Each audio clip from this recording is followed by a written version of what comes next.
So Chip, talking about the different types of just categories of aircraft, piston, turboprop, jet.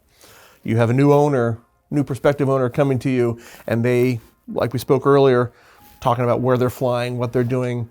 Roll through that, perhaps whether somebody should go with a smaller piston aircraft or a turboprop or a jet. Kind of throw that out there. Maybe some misconceptions that they may come along with of, hey, I want this particular aircraft. No, you really don't. So maybe talk about that experience a little bit. So, so you may have a guy call that says, I think I want a Cessna 421. Okay, how are you going to use that aircraft? And he says, I'm going to carry 7 people and I'm going to go to Colorado.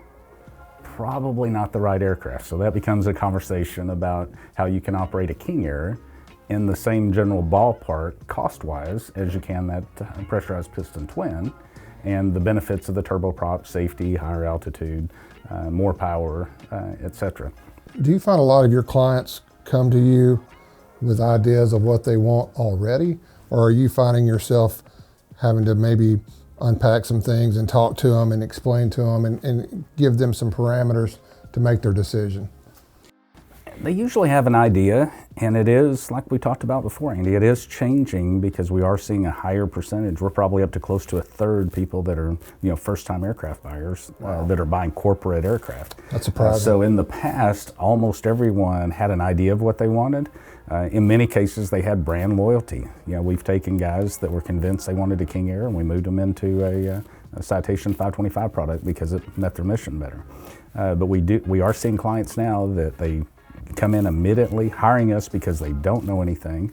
First aircraft purchase. We just bought a first airplane from for a family in California. That's a $5 million aircraft, and so that's an unusual first purchase, something that you wouldn't have seen often in the past. So those folks are usually a clean slate. Maybe a friend or whoever suggested they get into aviation, said you need a King Air, or you need a Pilatus, or you need a jet or whatever. But they're open to to whatever ideas that we have. Are you seeing a younger client? Yes. Okay. Yeah, I bet you are too. Absolutely. Yeah, that's been one of the things. The wealth creation in the United States over the last couple of decades has really changed that dynamic. So we were talking about piston versus turboprop, light jet, whatever. So do you, with some of the upgrades and the modifications that are out there now for some of the turboprops and even the light jets, are you having to maybe discuss with your client about, okay, you can get jet speeds with a turboprop? Are you going into those conversations quite a bit? I know in the past you've had some guys who have done modifications. Was that because they were originally thinking jet but they wanted the payload for their turboprop? That can be. So, take for instance a King Air 350 with Dash 67 motors. You guys have done that modification for us, and it's a great modification. Makes that really an airplane that's hard to match. So, if you've got someone that wants speed but also needs to carry 6 or 8 adults, you're getting into a very expensive jet that's expensive to operate to conduct that mission. To do the same thing. Where the King Air will do it. Fast or close as fast as a lot of the Citation products, and not that much slower than airplanes like Learjets and things like that.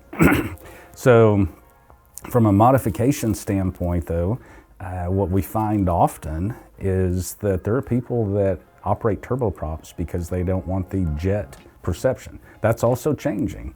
But historically, there have been a lot of companies that are conservative companies, and one of our clients put it this way. He said, if I buy a jet, all my employees want a raise, and all my customers think my product's too expensive. Yeah. It's all about the optics, right? It's optics. Yeah. It doesn't matter if it's a $6 million King Air; it still has props on it. That's a good point. Yeah.